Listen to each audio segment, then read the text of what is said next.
Magandang araw. So usap-usapan ngayon sa social media ang tema ng buwan ng wika ngayong 2026 na may kinalaman sa AI na inalmahan ng maraming grupo, ng maraming mamamayan. Siyempre alam naman natin ang mga negatibong epekto nito sa pagkatuto ng mga estudyante, sa pagkonsumo ng kuryente, pagkonsumo ng tubig, sa negatibong epekto sa ating kalikasan.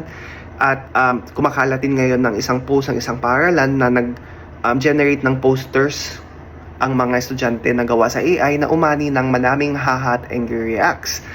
So, ang point lang naman sa video nito, kung ikaw ay isang guro, isang admin, principal, staff, diba? May computer labs kayo sa school, i-encourage o ihikayatin ang mga estudyante na gamitin na lang sina EcoShot, Ocean Hero bilang mga search engine sa katulong patay sa ating kalikasan. Kung may tanong kayo sa internet, huwag iasa lahat sa AI, magtanong kina EcoShot, Ocean Hero. Ano ba sila? Si EcoShot ay search engine na ang kanilang, silang dalawa ay mga search engines. Ang kanilang ad revenue, ad profit, ay ginagamit nila upang si EcoShot sa pagtatanim ng mga local native trees sa iba't ibang bansa, si Ocean Hero sa pagtanggal ng mga plastic sa ating mga karagatan, which alam naman din natin na nagpo-photosynthesis din ang mga marine aquatic plants.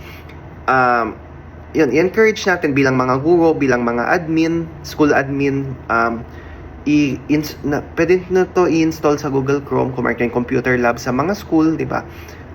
Para maging default search engines. Tapos, hikayatin din ng mga students na i-play itong si Nature sa Spotify dahil nagkakalap, nag-accumulate din sila ng mga royalties na kanilang natatanggap ay ginagamit upang mapondohan ng iba't ibang environmental conservation projects. So, pwede rin naman silang gamitin passively pa, no? Ako, dito sa bahay, sa house chores, sa pagwawalis ng bahay, pagmamap ng bahay, nakikinig ako kay Nature sa Spotify. Quiet time, daily devotion, prayer time, nakikinig din ako kay Nature sa Spotify. Ilang centavos lamang ang nakukuha nilang royalty mula sa akin. Ilang pesos din yan pag pinagsama-sama tayo nakikinig sa Nature sa Spotify. Yun lamang. Ang point lang naman ng video na ito ay i-boycott or i-discourage sa paggamit si AI. Oo, parte na siya ng ating teknolohiya, meron tayong social media, gumagamit ng data center, wala na tayong magagawa doon. Pero i-discourage natin sa pag-generate ng text, pag-generate pa ng pictures, ng videos, ng music, na alam naman din natin na nagkokonsumo ng kuryente, tubig, etc. Why not tanungin sina EcoShot, Ocean Hero, kung meron kayong internet question, masasagot nila kayo at nakatulong pa tayo sa kalikasan.